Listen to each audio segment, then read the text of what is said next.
Good morning students. कल हमने exercise 4.3 का फर्स्ट सम किया था परफेक्ट स्क्वायर मेथड से, पूर्ण वर्ग विधि से। आज हम 4.3 का सेकंड सम करते हैं और सेकंड सम में एक फार्मूला आएगा, क्वाड्रेटिक फार्मूला। तो फार्मूला कैसे लगाना है, क्वेश्चन किस तरह से होता है। अब सेकंड सम में क्या कह रखा है कि जो क्वेश्चन 1 था उसी 1 को अब दोबारा क्वाड्रेटिक फार्मूले से सोल्व करना है। ठीक है, तो देखो क्वेश्चन 1 हम लेते हैं। 1 का हम फर्स्ट पार्ट लेते हैं। 2x square minus 7x plus 3 is equal to 0। ये हमारा फर्स्ट सम है। इसको सबसे पहले तो आप कंपेयर करो।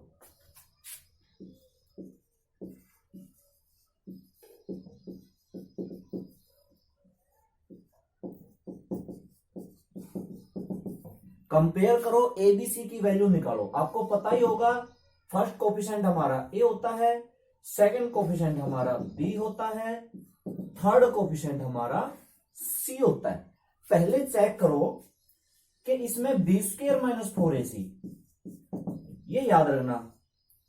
अभी फार्मूले ये भी एक फार्मूला है, ये आगे यूज होगा। ठीक है, तो b square minus 4ac, b की वैल्यू -7, उसका स्क्वायर माइनस का 4 इंटू में ए की वैल्यू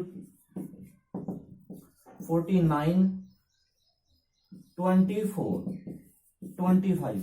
ये हमें सबसे पहले निकालना जरूरी है। अगर ये नेगेटिव आता है, ध्यान से सुनो, अगर ये नेगेटिव आता है तो इसका कोई सॉल्यूशन नहीं है। ध्यान देना, अगर ये बी स्क्वायर माइनस 4ac, जिसको हम कैपिटल डी लिखते हैं, इंग्लिश में इसको डिस्क्रिमिनेंट कहा जाता है, हिंदी में इसको विविक्त कर, आपके बुक में लिखा हुआ मिलेगा, विविक्त कर कहते हैं। ठीक है, क्या कहते हैं? विविक्त कर। ठीक है, कुछ इस तरह से मिलेगा। और इंग्लिश में इसको क्या कहते हैं? डिस्क्रिमिनेंट। और किसी भी क्वाड्रेटिक इक्वेशन को निकालने के लिए डिस्क्रिमिनेंट चेक करना पड़ता है कि ये कहीं नेगेटिव तो नहीं, क्योंकि अगर ये नेगेटिव है तो इसका कोई सॉल्यूशन नहीं है। ठीक है, लेकिन अभी ये हमारे पास पॉजिटिव आया है, 25 आया है, तो इसका दरअसल जो फार्मूला है वो फार्मूला होता है, वो आप लिख लो, -b plus minus root b square minus 4ac और बाय में 2a, ये वाला फार्मूला होता है। ये B square minus 4ac D होता है, तो इसको मैं -b plus minus root D by में 2a भी लिख सकता हूं। अब आपको क्या करना है, सीधी इसमें सिर्फ वैल्यू पुट करनी है।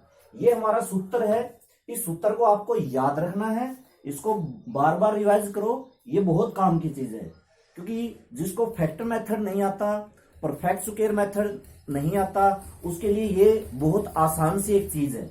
अब इसमें क्या कर दो, b की वैल्यू रखो, तो देखो माइनस, अब b की वैल्यू क्या है? b की वैल्यू -7 है। ठीक है, प्लस माइनस वर्गमूल, d की वैल्यू तो मैंने निकाली रखी है, 25 है, बटे में 2 और a भी मेरा 2 है, तो यहां से माइनस माइनस प्लस, 25 का रूट कितना होता है? 5 होता है, बटे में 2 दूनी 4 होता है।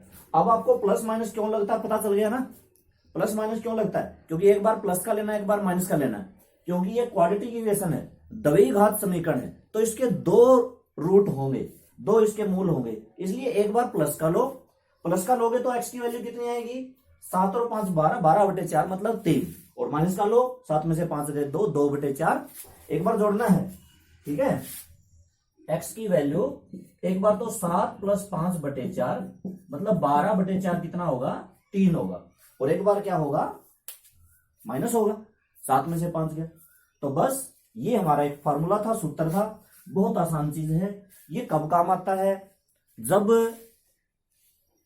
वो फैक्टर मेथड, देखो परफेक्ट स्क्वायर मेथड, कल हमने परफेक्ट स्क्वायर मेथड किया था, वो तो केवल तभी करना जब पेपर में लिखा हुआ आ जाए, क्योंकि वो सबसे लंबा है, टाइम भी सबसे ज्यादा लगता है और मुश्किल भी थोड़ा सा है।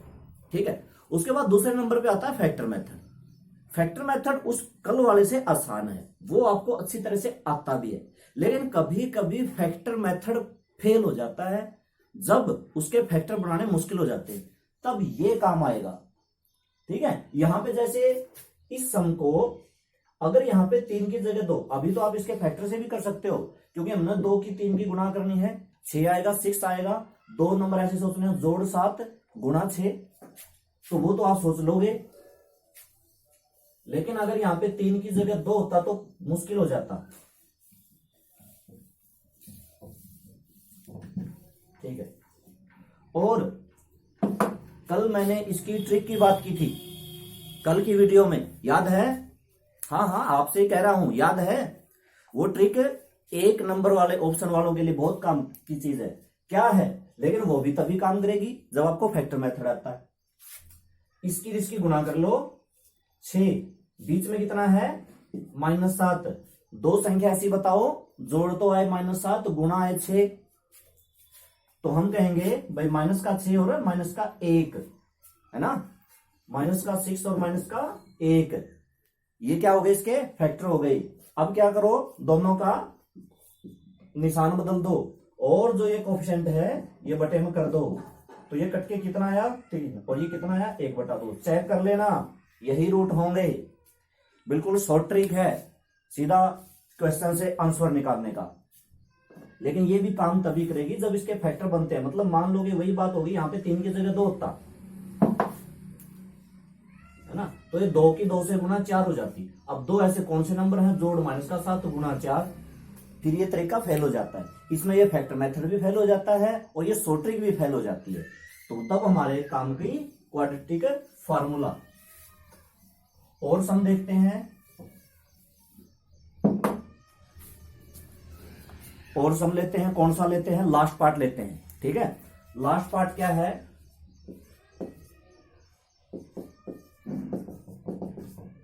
2x² + x + 4 = 0। सबसे पहले कंपेयर करके यहाँ पे a की वैल्यू, फर्स्ट वाला कोफिशिएंट यानी कि x² का कोफिशिएंट, b हमारे पास क्या होता है? x का कोफिशिएंट, और c हमारे पास क्या होता है? Constant term. ठीक है, जो आगे है वो x² का कोफिशिएंट a होगा, x का कोफिशिएंट b होगा, और जो कांस्टेंट टर्म है वो c होगा। ठीक है, अब इसमें सबसे पहले हम d निकाल लेते हैं। 1 का स्क्वायर माइनस का 4 इंटू में a इंटू में c, 1 माइनस का 32, माइनस का 32 आया ना। देखो ये माइनस का 31 आ गया। क्या कहा था मैंने कि जब ये माइनस का आ जाए तो उसको आगे सोल्व करना ही नहीं है। क्या लिखना है? इसके मूल अस्तित्व में नहीं है, हिंदी वाले लिखेंगे इसके मूल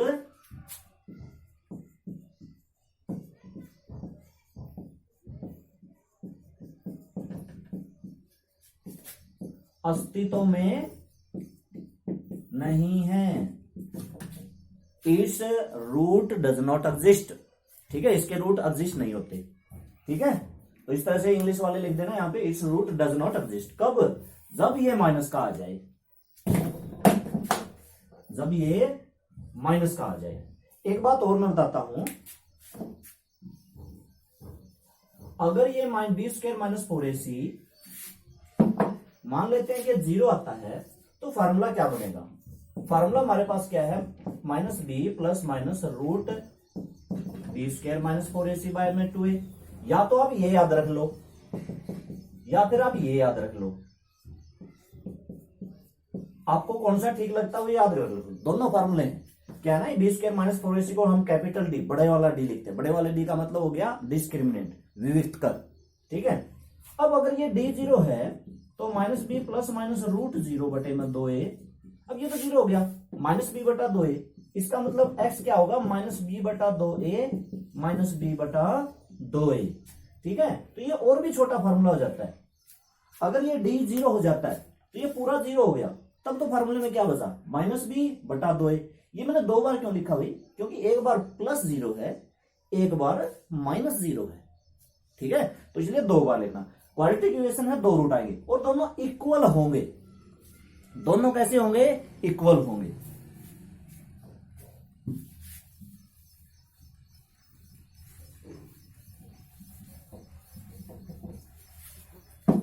अब हमारे पास एक मैं एडिशनल पॉइंट बता देता हूं जो अगले एक्सरसाइज में काम आएगा।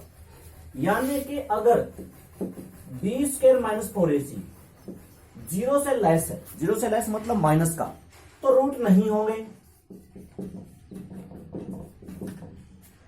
अगर बी स्क्वायर माइनस 4ac 0 के बराबर है तो रूट होंगे, और कैसे होंगे, इक्वल होंगे, इक्वल रियल रूट होंगे, और दोनों बराबर होंगे, होंगे ना, -b/2a -b/2a। ये अलग अलग कब होंगे, जब ये 0 से बड़ा हो, तो अनइक्वल होंगे, अनइक्वल रियल रूट। बिल्कुल 1 नंबर का क्वेश्चन बनता है, यहां से भी पेपर में आता है, ये इसका नेचर पूछ लेता है कि इसके रूट किस तरह से होंगे, तो भी आपको यही निकालना है। ये अगर 0 से छोटा आता है मतलब माइनस का आता है तो रूट है ही नहीं, अगर ये 0 के बराबर आता है तो मतलब इसके रूट हैं और इक्वल हैं। अरे याद रखना बहुत आसान है, इक्वल 0 तो रूट भी इक्वल, और अगर ग्रेटर है इक्वल नहीं है तो अनइक्वल, बस इतना सा याद करना है।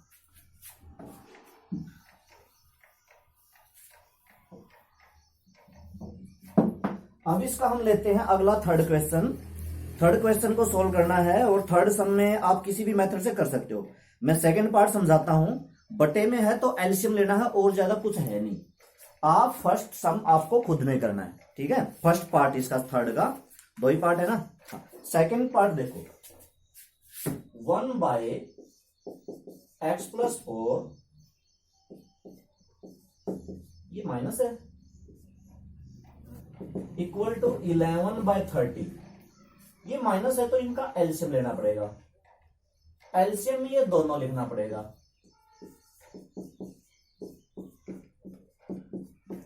दोनों की मैंने क्या कर दी, गुणा कर दी। कैसे कर दी, अगर ऐसे हो 2/7 जमा में 3/5, तो आप क्या करोगे, नीचे 7 और 5 की गुणा नहीं करोगे, नहीं करते। सिंपल नंबर का जब एलसीएम लेते हैं तो 7 की 5 की गुणा करके यहाँ पे 35 लिखते हैं, फिर 35 को 7 से भाग करते हैं। वही चीज देखो यहाँ पे, जब इसको इससे काटोगे तो ये कट जाएगा। काटने का मतलब होता क्या है, 7 को हम पहले 35 से काटते हैं तो 5 आता है, 5 की 2 से गुणा, ऐसे होता है ना, इस तरीके को समझ लो। 5 से फिर इसको दोबारा काटते हैं, 7 आते हैं, 7 की 3 से गुणा। अब इससे तो ये तो कट गया, ये बच गया, इसकी 1 से गुणा, मतलब x - 7 माइनस में।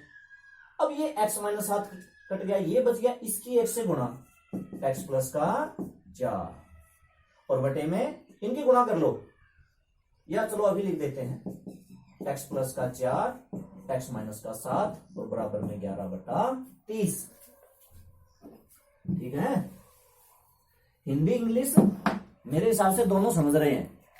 अब अच्छा, इस ब्रैकेट को हटाएंगे, ब्रैकेट जब हटेगी तो भाई इस माइनस प्लस को क्या कर देगी, माइनस कर देगी। ये x है, ये माइनस का x है, कैंसल। माइनस के 7 और माइनस के 4, माइनस के 11, गुणा करो नीचे, x की x से गुणा, x², x की -7 से -7x, 4 की x से 4x, 4 की -7 से -28। यहां पे आप एक फार्मूला भी लगा सकते हो, अगर आपको 9th क्लास में याद हो, x + a x + b formula आता था, x + a x + b, और ये किसके बराबर होता था, x² प्लस का a + bx प्लस का ab। ठीक है, और बराबर में कितना है, 11/30। देखो भाई, इस पूरी रकम में ऊपर 11 है, इसमें भी ऊपर 11 है, तो इसको भी काट सकते हो, 11 एकम 11, 11 एकम 11, एक एक का बच गया। अब हमारे पास बचा -1/x², माइनस के 7 जमा के 4, -3x, और -28, और ये बचा 1/30। इसकी अब मैं क्या करूंगा, r पर गुणा। ठीक है, इसकी गुणा किससे होगी, 1 से,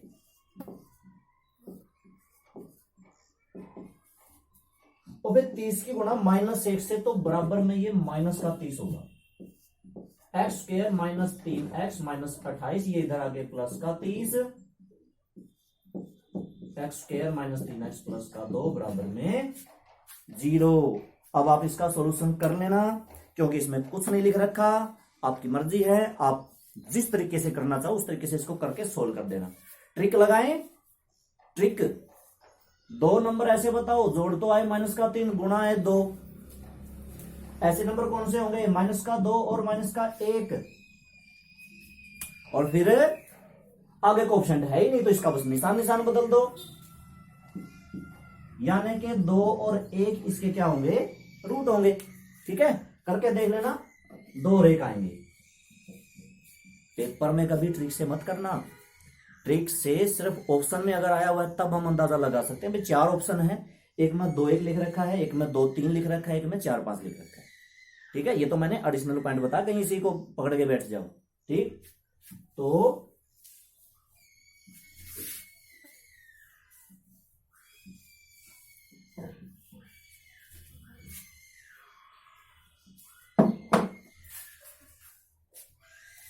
ये हमारा थर्ड का सेकंड सम था।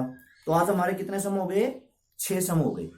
तो आप ये 6 ही कर लेना, आज के लिए बहुत हो गए, 6 सम बहुत होते हैं। ठीक है, हैं तो वैसे तो 2 ही सम हुए हैं, लेकिन पार्ट वगैरह होके कुल मिला के 6 हो गए। तो कोई बात नहीं, आज के लिए बस इतना ही करना, कल हम अपने बाकी के बचे हुए सम हम पूरे कर लेंगे। ठीक है बच्चों, ओके, थैंक यू, अच्छे से पढ़ना।